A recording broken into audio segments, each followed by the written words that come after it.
It gets to the point. It's like, damn, Peter Parker, like you can't use your white privilege for nothing. You the worst white person ever. You can't do shit. First I got your voicemail, then I got you.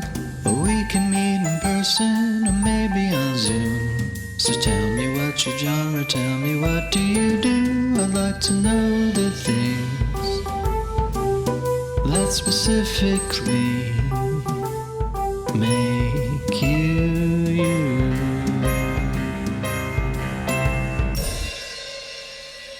Hey, I'm Tim Barnes. You are the genre, and in every episode of this show, I ask a great new guest about the first genre that inspired them, the first craft that they pursued, and how they feel about that first pursuit now. In this episode, I'm talking to Niles Abston. He's an incredible comedian, writer, and filmmaker. In fact, he's written a short film that's out right now called 98 Honda. It takes place on a sunny day in 2004 as a drug dealer with The Secret gets stuck babysitting his girlfriend's 9-year-old cousin. One of the many executive producers for this film is a previous guest on this show, Roy Wood Jr. This recording is the very first time that Niles Abston and I have spoken to each other, but I've known of his work because of the internet. This guy is really talented and always hustling, and personally, I can't wait to see him reach the plateau where he doesn't have to hustle as hard as he does. I should note that because of a few technical things involved in this recording, there might be a few echoes that sound jarring, mainly, my laughter, I think. If you hear some phantom laughter, just know that's me and not a ghost. So here it is, my conversation with Niles Abston. And I loved this short film. Thank you. There's not many things. I think that Roy Wood Jr. is a very selective person. So yeah. I think being able to get that seal of approval from him as an executive producer, that says a lot. It does say a lot. I really appreciate Roy. Roy got me started, man. I owe him a hell of a lot, really. Uh-huh. My first writing job was for Roy when I was 22 years old, I believe. Yeah, I was 22. Really? Yeah. Wait, what was that for? I wrote this. My favorite TV show was Atlanta at the time. That's what made me want to start writing TV. So when I was 21, I wrote like my own like fan fiction spec episode. And like the whole thing back then to get into TV writing was like, you're supposed to write a spec episode of a show that's popular and you submit it to these like fellowships and shit. And so I wrote my own Atlanta episode. I just like rewatched season 1 like back to back like 20 times. And I wrote my own episode and I submitted it to all these fellowships. I was 21. Didn't get into any of them. Then I sent it to some friends. They're like, Niles, this is really good. And then I met this guy who he was the showrunner of That 70s Show when it was really popular. And we met at this like event and he asked if he could read something. And that was the only script I had at the time. So I sent him that and he was like, dude, this is one of the funniest specs I've ever written. So I'm like, I'm only 21, 22. So I'm just like, so what the fuck is the problem then? And then I remember I just like trashed it and started writing my own shit. And then Donald Glover did this thing where I guess FX announced that they weren't going to make the Daredevil cartoon with him anymore. Oh, yeah. And he did this thing where he like wrote a Daredevil script making fun of the fact that Disney wasn't going to let him do it. And he tweeted the script page per page and it went viral and it was hilarious too. And it was like, whoa, did he like write this today? And so then I was like, you know what? I'm going to tweet my Atlanta script page per page because I think it's good. Fuck these fellowships. Tweeted it. It goes viral, and Roy Wood Jr. sees it.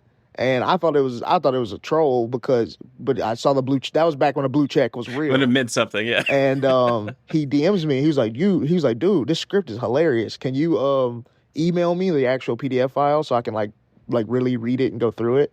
And I was like, yeah. And I emailed it to him.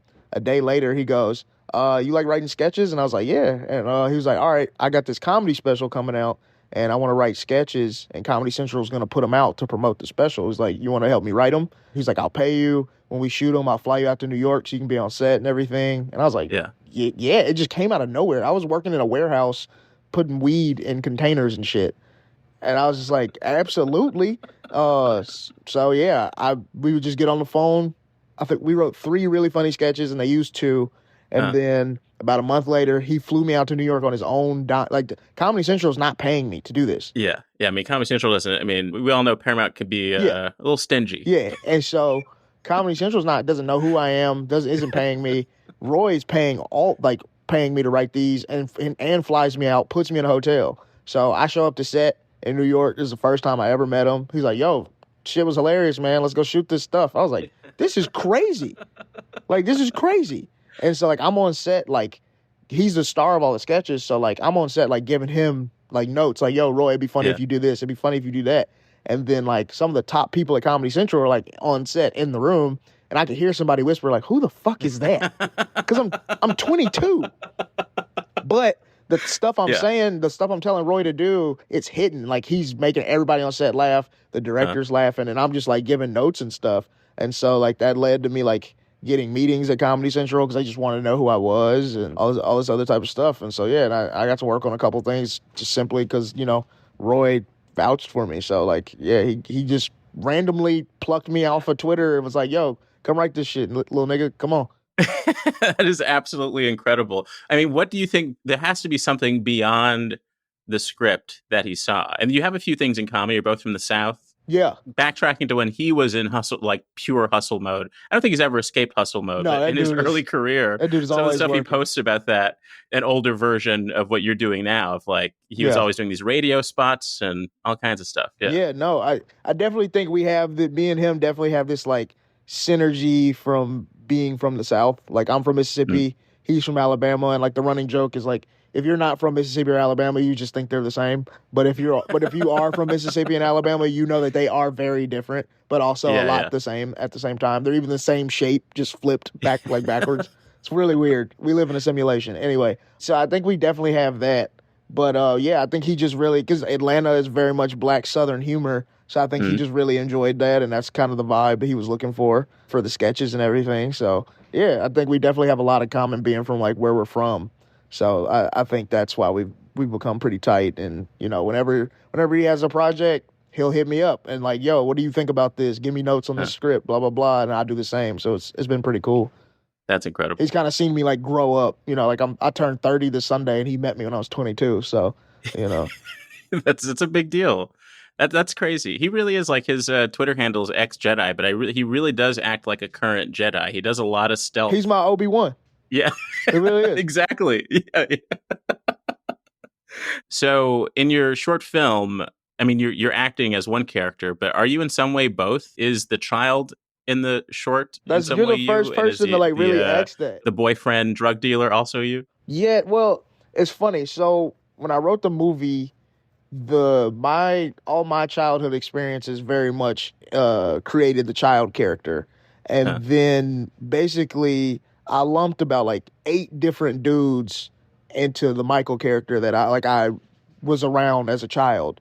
So like it's kind of like an ode to the young men who were in my life when I was a child that probably shouldn't have been around me and shouldn't have been watching me. So I put them all into one, but Sean is very much based off of like me as a kid. So that was like definitely weird and surreal on set. It felt like I was talking to myself when we were doing the movie. It was really weird.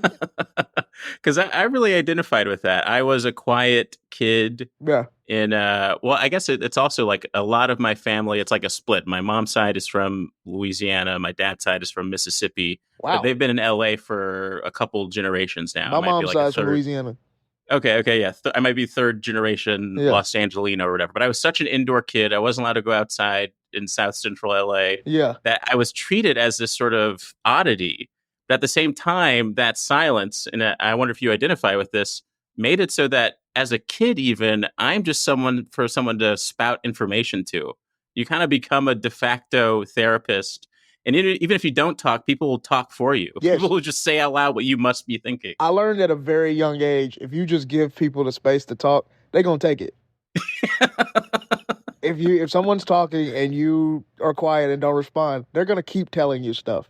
And I definitely was the kid that adults would like vent to.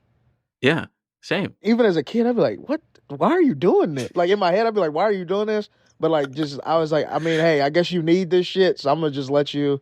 Like, I remember, because a lot of this is based on like when I first met like my aunt was like my best friend when I was a little kid, because she went to Jackson State, which is a college where I'm from, and my parents lived in Jackson and were raising me, and I was only like 5 or 6, and both my parents were working. So whenever my aunt got out of class, she would come pick me up, and I would be around like her and her friends. So like when she started dating my uncle, it really pissed me off because like I was just like, nah, bro, this is my best friend. Like you can't be around her. Stop kissing her and all this type of shit. So like I remember one day she couldn't take care of me, so I had to like be with him all day. And so like those experiences kind of like had a lot to do with it. And then I remember this one day I was like a star football player when I was a kid.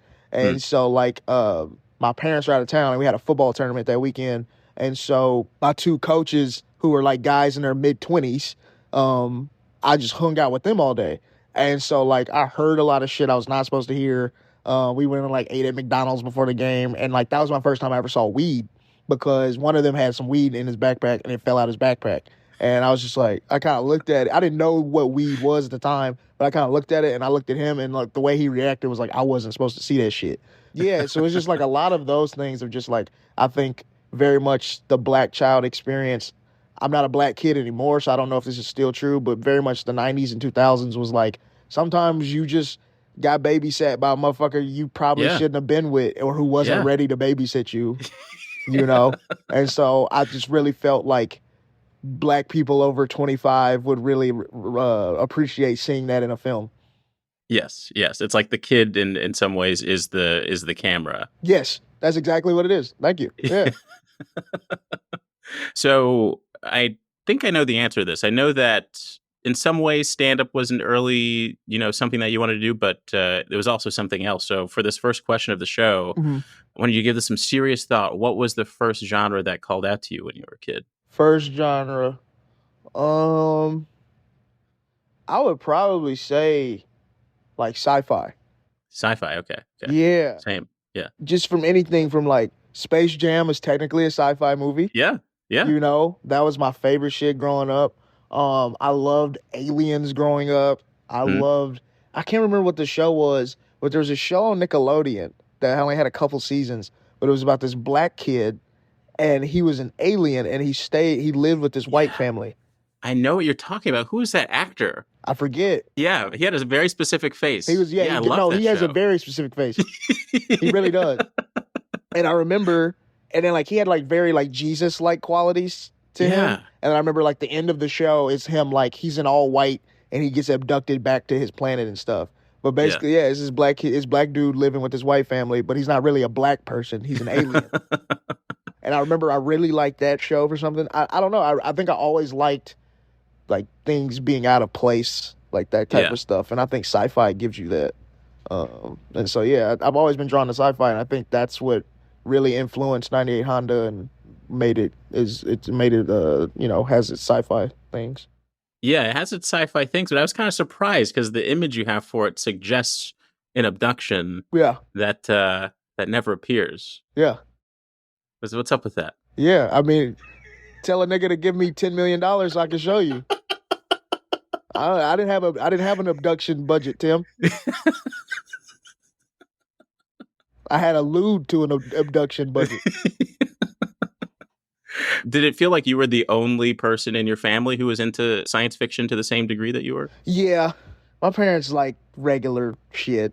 It's always a problem whenever I come home and they're like, "Let's all watch a movie." Yeah, and I just be like, I don't want to watch a Tyler Perry movie. I don't want to watch a movie we've all already seen 30 times. Like I like different shit. You know what I'm saying? Like I'll to this day I hate my family because I tried to show them Everything Everywhere All at Once 2 years ago. All these niggas walked out. like every 20 minutes a new person left. They're just like, I just don't get it. Oh, what is this? And they just left. Yeah. And then like a month later, it won the Oscar for Best Picture. I'm like, you dumb motherfuckers! Like, this is cinema. Yeah. There's something to that thing of like, I don't get it, or the type of audience that likes stuff because you might notice this in audiences too, where it's like they love it when they know what the joke is, and then they hear exactly what the punchline is. There's something so bizarre about that. It really is. It's different, man. Because I remember I got insanely high one night, like just like can't feel your face high, right? I just like I need to just watch something, and I remember it was a time where Netflix had like hella Medea movies on Netflix, and I can't remember which Medea movie it was. I can't remember, but this one had like Medea was very much front and center. She was like the main character. And I remember watching the movie. I was so high. I was laughing at jokes. Like I was laughing at the fact that somebody laughs at this. Like that's how high I was. Like I was like breaking the movie like meta down laughs. metaphysically. Like I wasn't laughing at the things he was saying as Medea. I was laughing at the fact like somebody finds this funny because in the movie the dialogue was very on the nose and it was stuff that like black people just say in real life. So it's just like you can say this. So why is this interesting or funny to you? But like a lot of people, that's what they want and that's what they like. And like they just want to hear someone say the shit they already say. Yeah, it's crazy. Which I don't think is interesting. I want to be shown things I never would have thought. But you know, that's not everybody's, you know, taste and cup of tea. And so like that doesn't make it bad or anything like that. It just means everybody likes different shit. Yeah. And you said that you liked things that were kind of askew in that science fiction sort of way. Is there anything specific about your childhood that made you lean into that? Was there something that you were noticing, similar to the kid in 98 Honda, that was just like, things are off here? I think it just like sci-fi made a lot of sense to me because like I grew up like very religious and that never really made sense to me. I have same. George Carlin, when I discovered George Carlin. Right. It was the black parents' worst nightmare, George Carlin. Nah, because he really broke shit down. And it's like one of those things where just like, you do shrooms one good time and you're like, oh yeah, this doesn't make sense. I only believe this because at 5, I was told this is what we do in this house and your black ass go do it. And I never really had a choice to like decide, is this really what I believe? Because you're a child, you believe anything, you know what I'm saying? And so I think that was why sci-fi was so fun to me because it was just like, it didn't make sense, but it also made perfect sense. Whereas like all these stories I was being fed and told that I had questions about, I couldn't question them, you know? Yeah, you have to find very covert ways to question. And science fiction can be that covert way of questioning it. Yeah. Now it's crazy to think that like, as a kid, I believed in this thing 100% because people told me to believe it. And then now I simply can just be like, all right, well, where was that nigga during slavery? Yeah, I have the same question about those Harry Potter wizards. Nah,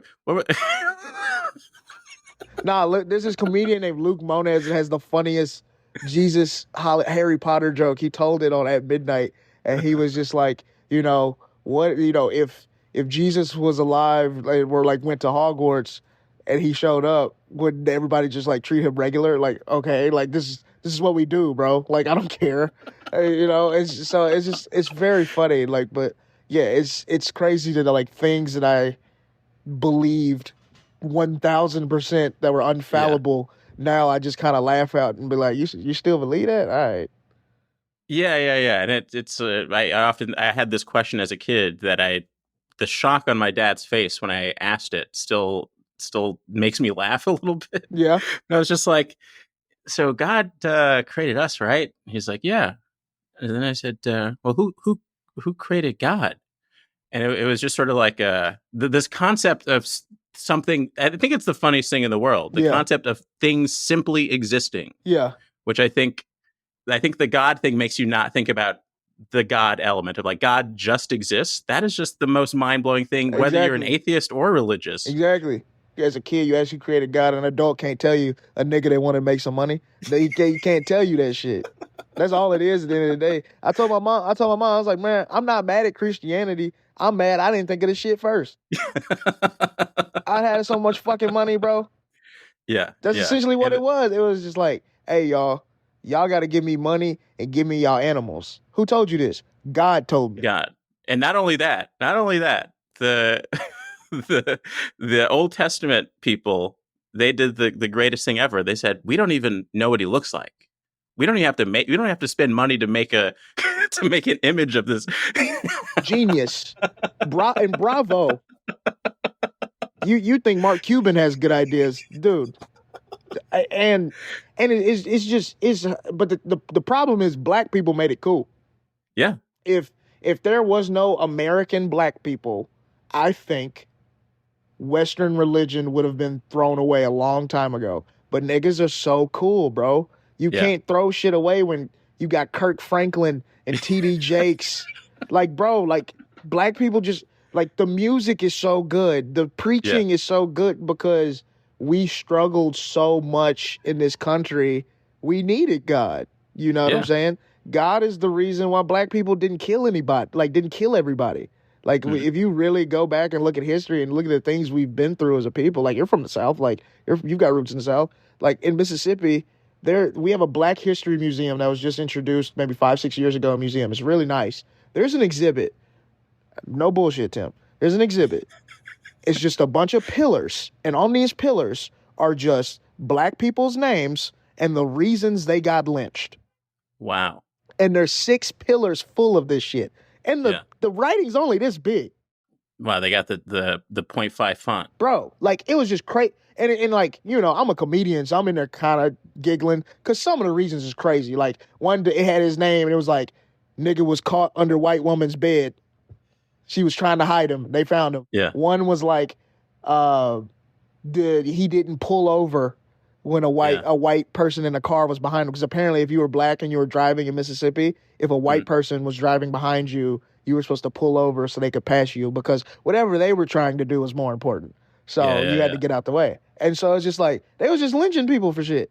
Was that a part of the surreality that you were living through too? Like there is this weird, it feels like that sort of science fiction where, of course, things have moved on, time has moved forward, but time can stack on top of itself. Right.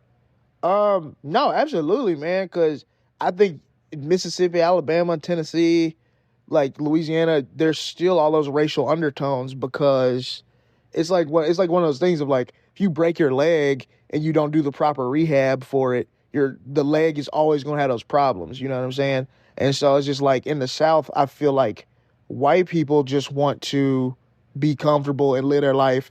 They don't want to talk about none of this shit. And then the way black people feel about it is just like, man, I'm tired, bro. I just want to make some money and be left alone. So then you have two groups that are trying to suppress this awful thing that they've both descended from, and then something crazy happens and like everybody just blows up. You're like, well, where did this come from? It's because we've never properly healed or talked about this. I mean, you got people meeting white families with the same last name, and you live in the same town. Well, how the fuck you think that happened? It's like a relationship. If we just gonna sit on the couch and make angry eyes at each other instead of talking about why you're mad. Why we're all related. First of all, I feel like that's the weird elephant in the room, is that we don't want to talk about the fact that if we simply reverse the one drop rule, it's a whole lot of white people. Bruh. No, straight up. I mean, all the people that passed, all that type of shit. Yeah, man.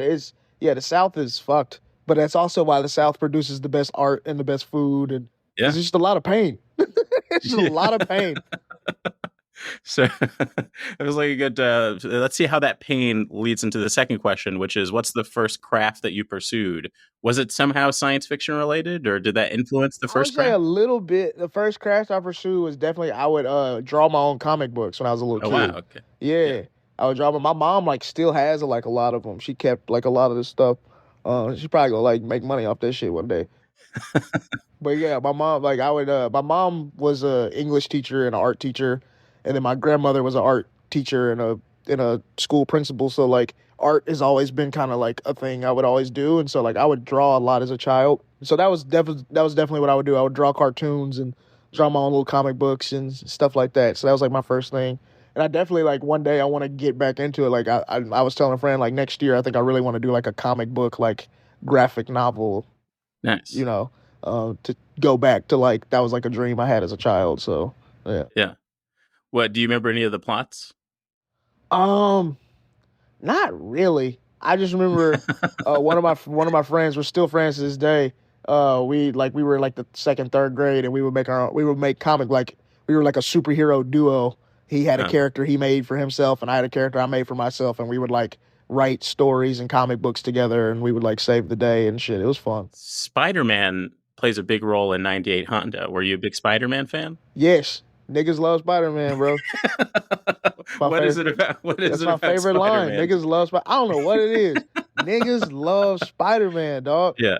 And And Stan Lee is a crazy person because he even said this. He was just like he made Spider-Man all there because like at the time all the superheroes would only just have masks like up here and stuff. But he did Spider-Man. He wanted the full fitting suit because he wanted any child to be able to see Spider-Man and feel represented. And I mean he did that. And it's also like he was poor and lived in Brooklyn with his auntie like. Yeah, bro. Like, he went niggas can through. relate He kind of had a little bit of the black experience, just like the level of trauma, the level of like that last like with great power comes great responsibility. That's like, bro. Ain't no white man ever told no white child that shit. That's bullshit. If there's a bunch of white uncles telling their white nephews that, we wouldn't have all these school shootings. Yeah. That is very much a black grandpa, black uncle type situation. You telling a little nigga, hey, little nigga, with great power comes great responsibility. Yeah. Now take your shoes off in my goddamn house. Like that is what some old black man would say. Like I remember, like I'll never forget. Like you never forget old black man advice. Like I remember this one old black man told me, like, hey, when you grow up, like who like you. That's something you can think about every day of your life. Yeah, like who like you. It's kept me out of trouble. You know what I'm saying? Like that is, I mean, old black men get the best advice. Yeah. That's 4 words, 4 syllables. Like who like you. And like at that time, I was a kid. I was like, what? And then I remember in my 20s, I was like who like me? Then you see a little Star Wars Force goes to that random old black man. Thank you, old nigga. Thank you, old nigga. Bro, get some good old niggas in your life. But yeah, with great power comes great responsibility. That's some bullshit. Stan Lee heard some old black man say that to his son at the bus stop and was like, let me write that shit down. Right. And then like the class problems, he's always worried about like, there is something about that. Always he's worried about money. how he's going to pay his rent. Yeah. All that stuff. Always trying to pay rent. He's trying to get into school. Yeah. The job barely wants him. Yeah. It gets to the point, it's like, damn, Peter Parker, like, you can't use your white privilege for nothing? You the worst white person ever. You can't do shit. Bro, yeah. Niggas and Puerto Ricans love Spider-Man. Don't scroll away. You Are the Genre. We'll be right back after the break. Here we are in the middle of the show where I remind you that You Are the Genre is a listener-supported podcast, and there are a few ways to support it. You can just leave a nice rating or review wherever you're listening to it, and there's also a newsletter associated with the podcast. You can find a link to that in your show notes or at youarethegenre.com. Just type in your email, and you'll get regular updates on publicly released episodes of the podcast. But if you decide to upgrade to a paid subscription, you'll get advanced episodes of the podcast, unedited, unaltered, raw. I also use this little break to mention something that I've simply been enjoying. And right now, like many people, I am loving the hell out of the show Severance on Apple TV Plus. It is just my favorite thing right now. Every single episode kind of paints what the rest of my week is going to be like and makes me think about the layers of the mind, which kind of ties into this show, the layers of the things that make you you as you pursue your creative endeavors. Wow. I sound like a poster in an office. So there you have it. Watch Severance, leave a nice rating or review on the podcast, and consider subscribing to the newsletter. If you'd like to do that last thing, get all of the information you need at youarethegenre.com. Now, back to the episode. Where were we?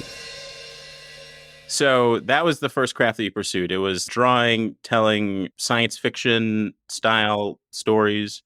Did that kind of fizzle away at some point? It did. It did when I was about probably like 11, 12, because, I'm in Mississippi. Everybody wants to play football. Girls don't like boys that draw. They want to see you score a touchdown and shit. See, this is where our two paths differ. Really? The football coaches always wanted me to join the team, but I never cared about sports. Yeah, like, well, that's the other thing. I lived in a household with a great athlete, so it's just like I feel like he always kind of nudged me towards that. Like my dad was one of my first football coaches and stuff, and so it was like one of those things. Is like, I'm not trying to be politically incorrect, but in Mississippi, it was like middle school. By the time you got to middle school, if you wasn't playing football, everybody thought you was gay. Oh wow! And so it was just like one of those things. And so like it was like you not about to embarrass your dad, are you? Yeah. If you're not hiking a ball behind you to Dude. some. And like it was, and football is like the most homoerotic thing in the world when you really think about it. But it's just like it's crazy. Like I just remember, and I was a very athletic kid. Like I went to college and I ran track and stuff, so like it worked out. But I just remember kids being out there like, yeah, you not supposed to be out here, dude. You and your dad just need to have like a real talk with each other. You not built for this shit. Like, and that was the problem. I was actually like a really good athlete, which like. But I also think that was good because I think it gave me this certain like determination and mindset. Like I do think sports is really good for children, like just from like when it's done right and healthfully. But when shoe contracts and social media and recruiting all get it, that muddles it all up and fucks it all up. But I mean, at its core, it's just like it's teamwork, it's hard work, it's going after a goal, and I think that like a lot of people could benefit from learning that at a young age, and so I definitely learned that at a young age, which I am happy about. But I do think I have a certain form of CTE, and I do think that there's parts of my body I'll never get back from some certain hits I took, and I think I wasted a lot of time creatively playing football. But it was just like one of those things, and so I didn't really do anything creative until I got to college, and I got hurt. I had to get hip surgery at 19. And so it was like the first time in my life I just couldn't do anything physically because I was having to do all this physical therapy. I was in a wheelchair for a little bit. I was on crutches for a long time. I had a whole like handicap placard in my car. Like I had a handicap spot I would park on campus because like I could barely walk. And so it was like the first time in my life I really had to slow down ever. And so I really just like thought about a lot of things and had to think about like what I really wanted to do in my life. Because at that point, it was just like, well, I don't like going to school anymore. Because when I was a cool athlete, like, this was fun. College was dope. But now I'm just like a nigga with crutches. This isn't fun. So it's just like, so that's when I realized how much I really did love writing. And I remember just being in physical therapy, and we would just see these movies on the TV screen all the time. Like, they would play all the physical therapists would always play, like, funny movies.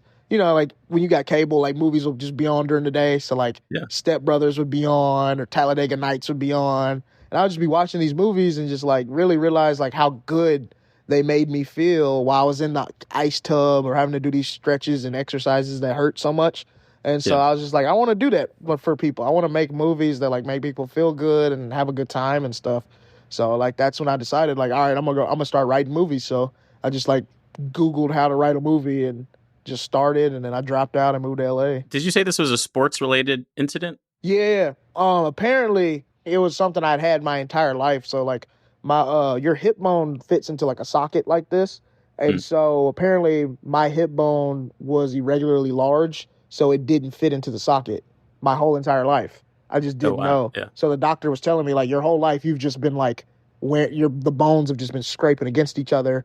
And whenever you got to college where the workouts are intensified, your body finally just was like, yo, I can't do this anymore. And that's why so like basically I tore a bunch of muscles in my like groin and my hamstring because the bones were having to work too hard. And I was just like, so I was that fast and that good in high school, and I didn't even I had a hip and a half. So he was like, yeah. He's like, honestly, like if your bone in your hip was the right size from birth, you probably would have been like an Olympic track athlete or something. Because he told me, he was like, you shouldn't have been running that fast with those bones like rubbing against each other. And I was like, well, shit. But it's not like an incident where you can blame on another person. No, it was literally just how my body was made, and eventually it just couldn't take it anymore. Going back, like really thinking about it outside of, these movies making you laugh and getting your interest in writing again, what were the sort of things floating through your head? I mean, first of all, how seriously were you taking football? Because you said that it was kind of like something that like you felt in a certain way that maybe you had to do. Yeah. But were you taking it seriously up until then? Yeah. I mean, I started playing tackle football in the 4th grade, and it was definitely something I was like, I have to do. And it was like one of those things of like, my dad's also one of the coaches. So like, let me not embarrass him, So it started off as like that.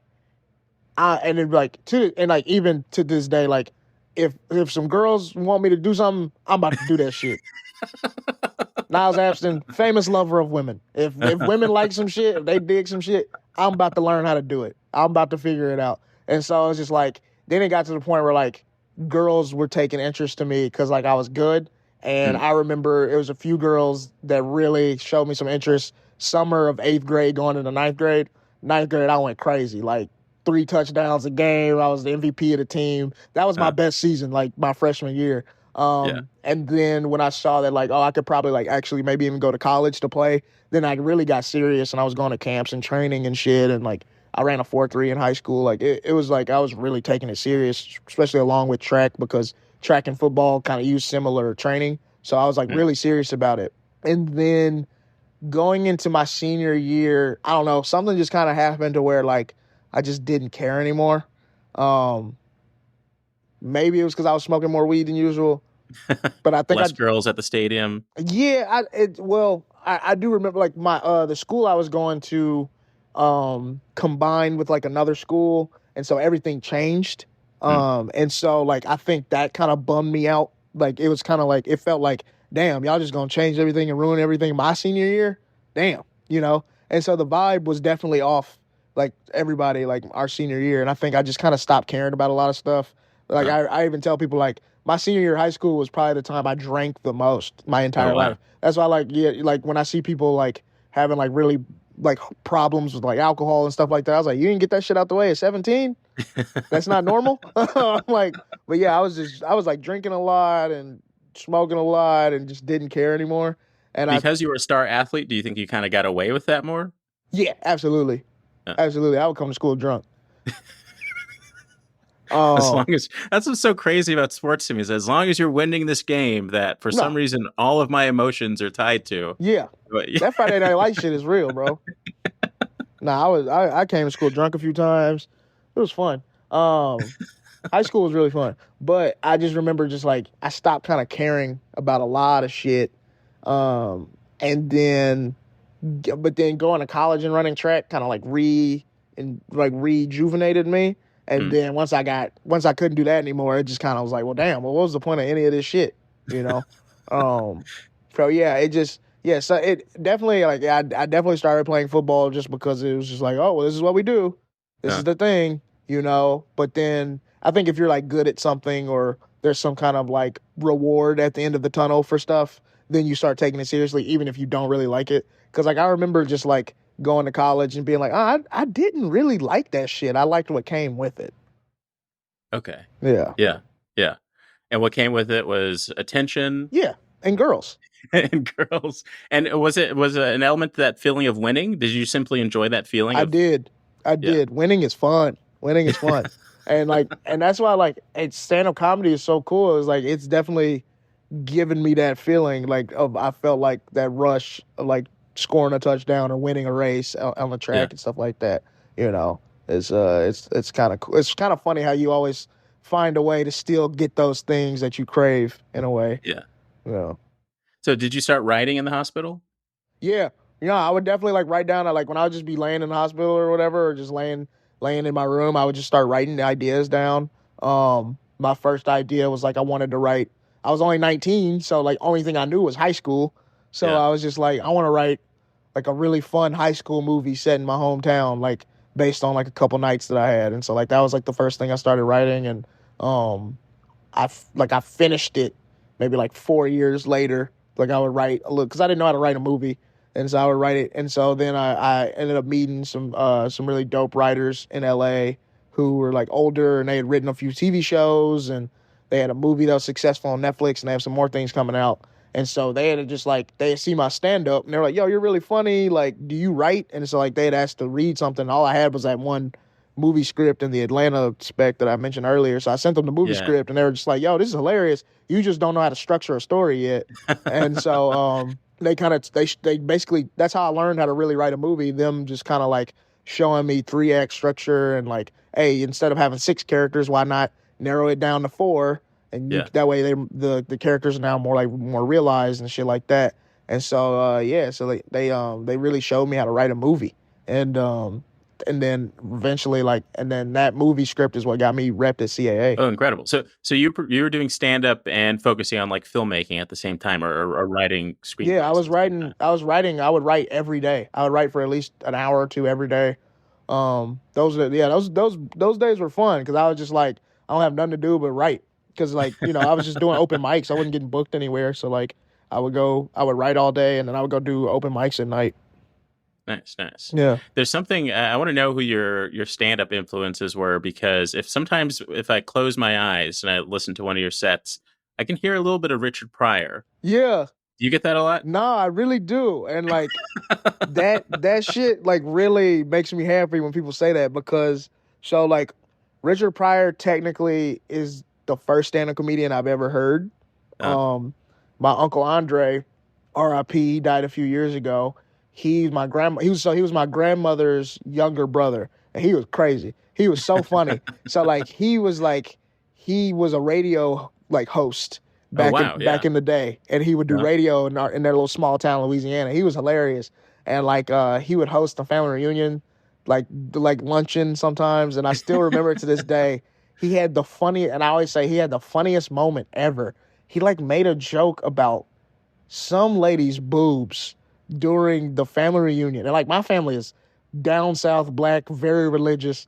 And I just remember he made a boob joke, and a couple of dudes laughed. I laughed like this, and it just got quiet and awkward. And he just leaned into the bit and kept going. And I was just like, my nigga, man. But he felt like really bad about it. Like later, he like cried and like apologized to everybody. Oh wow! But I was like, at the end of the day, nah, he was deep down funny. He really stood on that shit. But what kind of radio show did he have? I don't know. I just know he would just get to host like late at night and spin records and shit.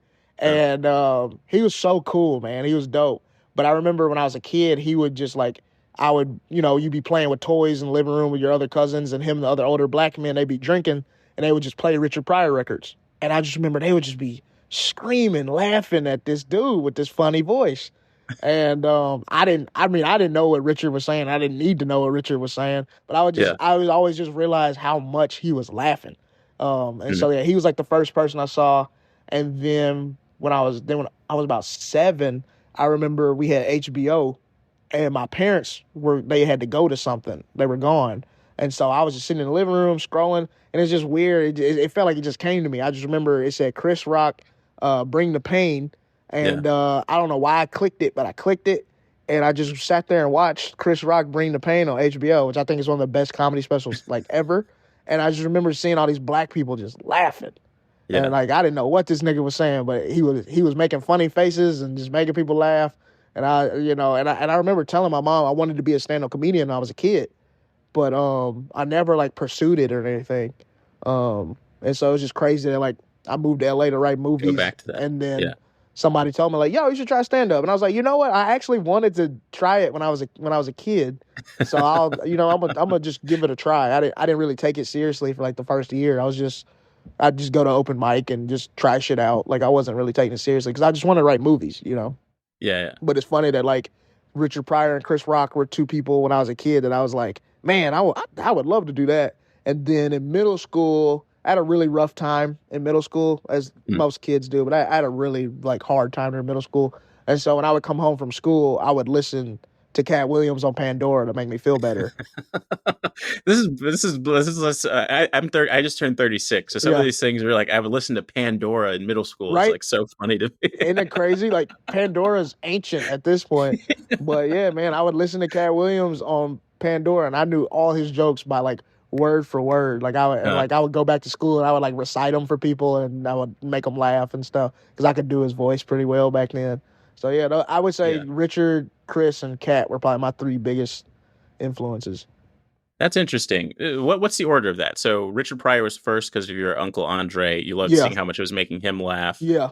Then was it Chris Rock and then Cat Williams? Cat Williams. So Cat was probably the one I was like most cognizant. Like I understood the jokes and really knew what he was actually talking about. Whereas like the other 2, it was like, oh, wow, you were making all the older black people in my life laugh, so you must be really good. Because these niggas don't be laughing at shit. So, like older black people just don't be laughing at nothing. And then when you see something make them laugh, you're like, damn, you have a soul? Okay. Yeah, there's something about that. There's like a love element to that laughter. Exactly. No, black laughter hits different, man. It's funny. But Cat, I think Cat was what really opened it up for me. Like I was like, I think I could probably do this one day. Because There's something sci-fi about Cat Williams too. There is. He's from a different planet, bro. Something off about him, for real. Yeah. He probably, like, if you were to say who is the Jimi Hendrix of stand-up, it might be Cat Williams. I would definitely say that. I mean, Cat really is like one of those people that's just like, either you're not from here or you really don't want to be from here. You know what I'm saying? Like, he definitely, like, he presents as like someone from some other place that's just like stuck here and like, fine, I'll be around you simpletons, I guess. Like, yeah. He gives off very much that vibe. Yeah. And even like any interview with him, the confluence of things that he talks about, that like he grew up super religious, then became a pimp, then like what? Like and then he was on the Blue Collar Comedy Tour at some point. I was telling somebody that a lot of people don't know that he used to open for Jeff Foxworthy. He's a brother from another planet for sure. Crazy, bro. Yeah. I definitely just want to talk to him one day. Yeah, I think everybody does. I mean, some people are afraid to, but for the most part. I want, like, not a podcast. I just want a private sit down in a bar somewhere, and I just want to talk to this nigga for like an hour. Yeah. Like who, like you. That's popping up again in my head. Like who, like you. Keep out a lot of trouble, bro. So, when you think back on that first initial pursuit of these sci-fi Spider-Man influenced comic books that you were drawing, how do you feel about that now?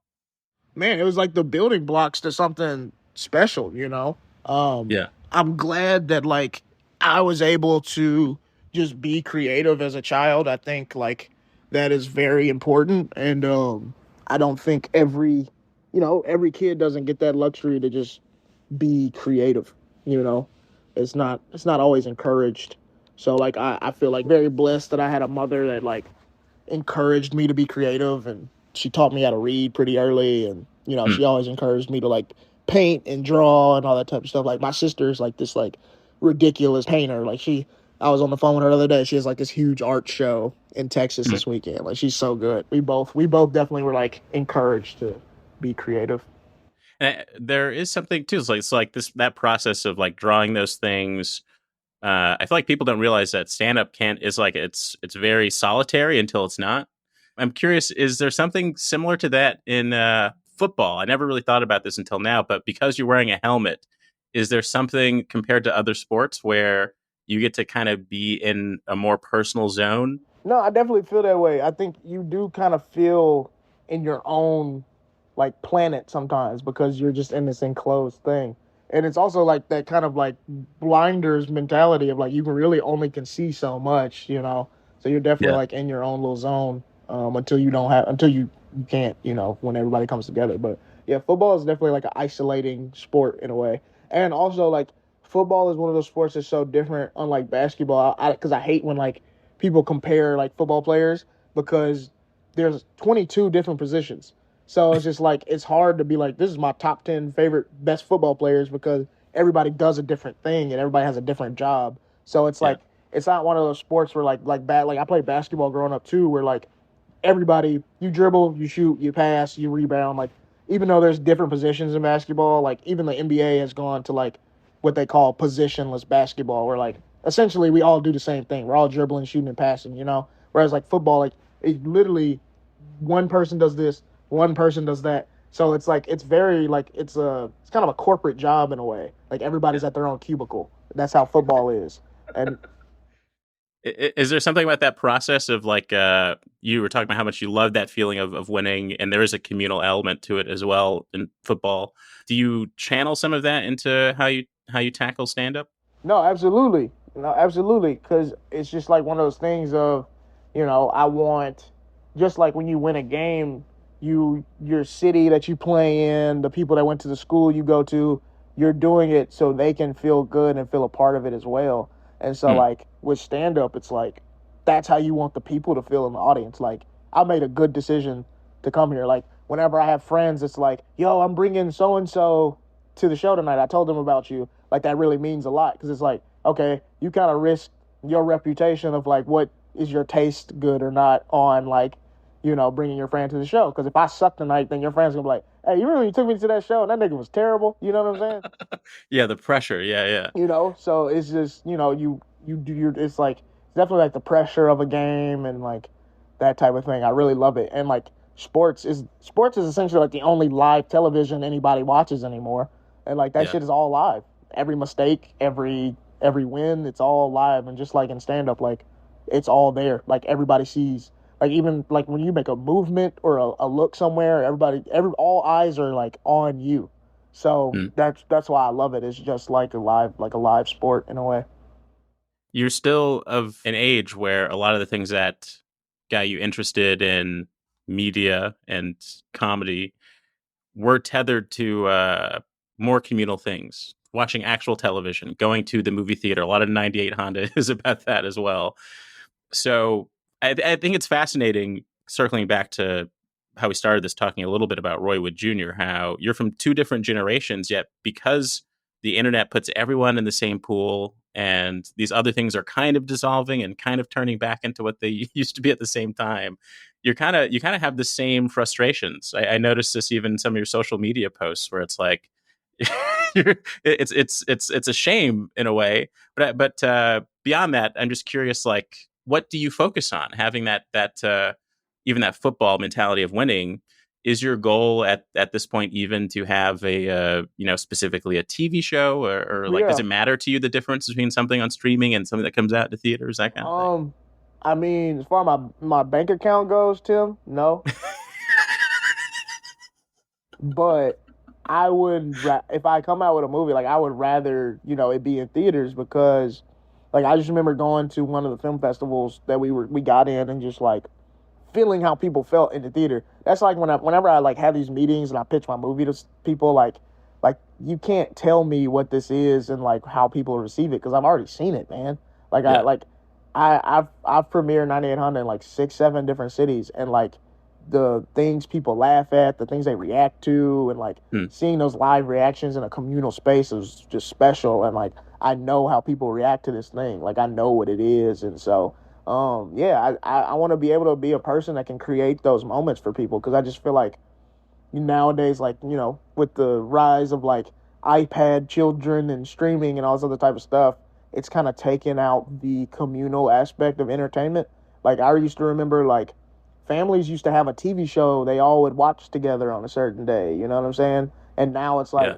I'm watching this upstairs, the kids watching YouTube on their phone, mom's watching this in her room. Like, it's not that thing anymore. It's just like, well, the only, like, I remember the only time you would go to the bathroom was when the commercial would come on and you'd have Yeah. to rush back to the room rush back to the living room so you'd be there right when the show came back on. You know what I'm saying? Like Yeah. kids these days don't know it. They just, I'm a pause. Yeah, no rewind button, no. Yeah. There was Like no that feeling rewind of, button. You had to make sure you saw that shit. And now it's just like ads during the streaming shit and like or even the fact that like people selling their mixtapes and stuff, and now it's just a QR code. There's something sad about that. exactly the physical media, like the VHS tapes, the DVDs, like because now that you can just hop on a streaming service and it's just whatever's available that month until their like contract is up. It's like one of those things of like it's like overwhelming in a way, and then also as a child, like how do you pick something good? Whereas like you go to somebody's house, they got these 14 VHS tapes.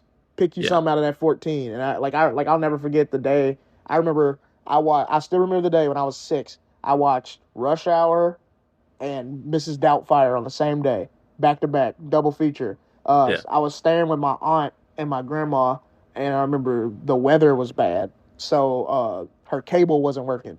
So like they were like, "Yeah, pick you a VHS tape and watch something out of there." So I just started going through the thing, and I saw a black dude and a Chinese dude, and I was like, "This should be fun." And I put it in there, and it was the funniest movie I'd ever seen in my life at the time. And then after that, then I was just like, is this a man dressed up as a woman? Oh, I know this is about to be good. Pop Mrs. Doubtfire in. And I was like, well, this is the new funniest movie I've ever seen in my life. And so it was just like, I remember things like that. And I just don't think, because everything is on your phone and on an iPad and shit like that, I just don't think kids are having those types of things anymore. Like, do kids go to movie theaters for their birthday anymore? Like, do they get a bunch of friends to go see a movie anymore? Like, is that even a thing? Like, I don't know. Like, it's just, it's different now. And so, I want to create those moments again, just so I just feel like as a culture, as a society, it makes us happier. And I think we treat each other better when we have those communal things. I think isolation and individualism is killing us in a way. Yeah. So, and I think art is a way to bring people back together. So the way you're doing everything, is it from the perspective that everything that the internet has provided, this system of the internet and all these different places you can put a clip and stuff? Yeah. Is it from the perspective that is the future, or is it like this is the future for now, but I want to get it back to a certain thing from the past? I think it's like a means of like, let me get out there, but I definitely want to just get returned to, because I just feel like it's better, and I think we know it's better. Like we were there, yeah. And whenever someone that hasn't experienced that before does experience it, they're like, whoa, this is amazing. Like, I mean, if you look at some of the streaming numbers, a lot of the shit that's doing the most numbers, the kids are going back and watching the old stuff. Yeah. And like explaining to them, like, yeah, we couldn't just watch 8 episodes of Seinfeld in a row. We watched the 2 that were on that night and the whatever 2 they picked the next night. You know what I'm saying? So it was just, it's very interesting to just see how classic things always stay classic. And if you make a classic thing, it'll always be a classic thing. Like Get Out could have came out in 1997 and it could have came out in 2016. It don't matter, It's just a classic movie. So that's what I'm trying to do. Yeah, we got to get Niles Abston household name printed on VHS. We got to. I think that would be cool to be able to like pass those out as VHS tapes. I don't know. Nobody would have anywhere to play it. Be a cool relic. Yeah. Well, this was a great conversation. Thanks for finding the time to do it. And I love that whatever house you're staying at in New York right now, that they are still celebrating Christmas. Yeah, they have not taken their Christmas tree down. It's very funny. Big thanks to Niles Abston for joining me on the show. For more information about him, just type in his name, Niles Abston, anywhere on the internet. Freddie Nunez created and sings the You Are the Genre theme song, and Adam Smith produced it. This is Tim Barnes signing off with your weekly reminder that you, yes you, are the genre.